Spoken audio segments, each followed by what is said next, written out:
Tonight, can you still get a family holiday on the cheap? 2017 prices were about 15% up on 2016. Spain will be another 5 or 10% more expensive in 2018. Good evening and welcome to the Tonight programme. It's the time of year many of us are thinking about and booking our big summer break. But how do you make sure your holiday is going to be a good value getaway? And how do you avoid getting scammed? Adam Shaw investigates the truth behind the bargains.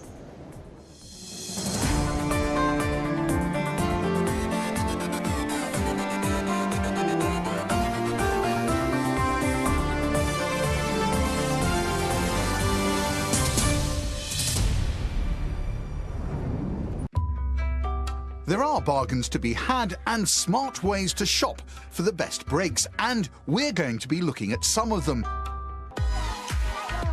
But of course it's not all gloom and doom when you're looking for a bit of sunshine, so let's see how you can get some good deals.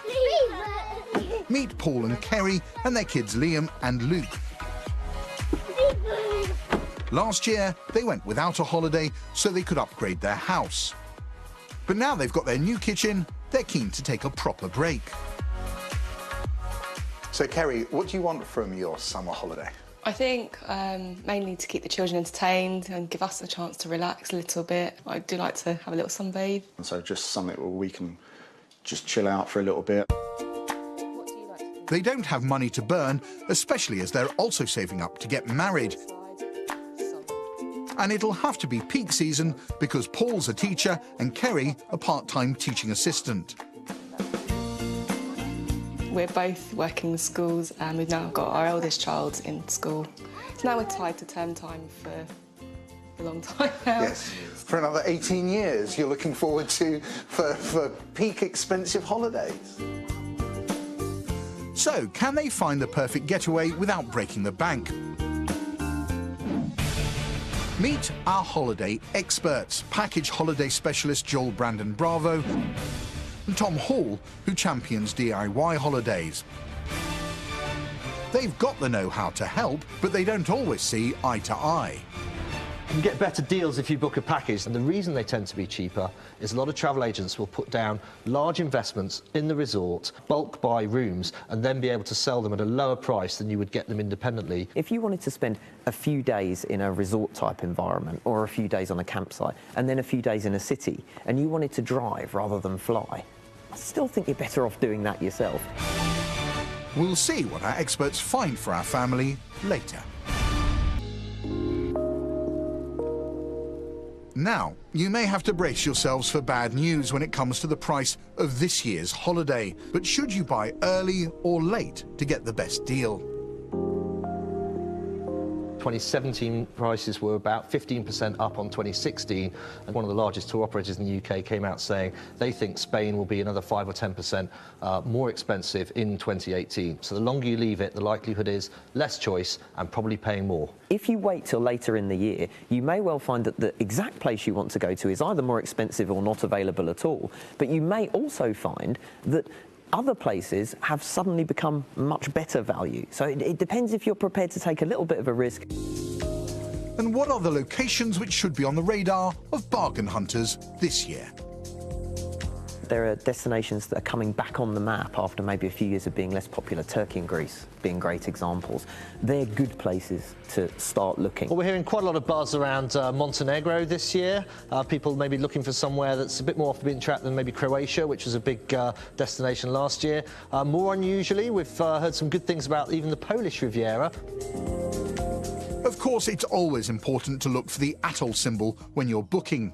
It means the money you spend is protected and you will be flown home in the event of your holiday company going bust. We saw in 2016 the failure of low-cost holidays, and last year in October the failure of Monarch Airlines. That was the largest failure of a British airline in history. What you found was that people who'd booked with an atoll-bonded provider were either refunded if they hadn't gone or repatriated courtesy of the CAA. And what of our family? They wanted a week-long budget holiday at the height of the summer season. Well, our experts have come up with the 3 best options they could find.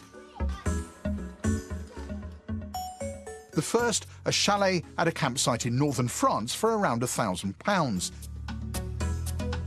It'd be about a 4-hour drive from their home in Watford.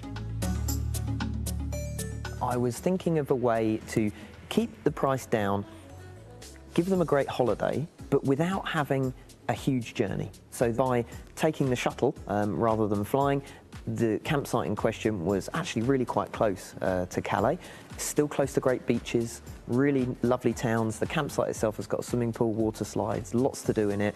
I've never really thought about the kind of mobile home option in France. I haven't really thought about driving on holiday. We've been looking to have something kind of beach related and a bit of sun. So the France one was never something that we really considered before. But they're beginning to realise that £1,000 for a 7-day sunshine holiday in peak season is a tough ask. They may have to up their budget. The family's last foreign holiday was in Lanzarote. We found another one there for them at £1,300. It's also self-catering with a nearby water park for the kids. Guaranteed sunshine, golden beaches for them. Trying to get it down to that £1,000 for family of 4 in peak summer was a challenge, but the offers were out there. We also found offers to places like the Algarve. And if they really wanted to nail down their holiday costs, they could go all-inclusive to Malta for £1,500. Well, Malta we think is a really interesting choice. Valletta, the capital, has been chosen as the European Capital City of Culture for 2018, so there's going to be lots of great events and lots of interest in Malta as a destination. The 1,400, the 1,500 is going to have to be It's where the top sense of our of budget, but if that's all inclusive, then obviously you're saving money with self-catering and having to go out and spending money out.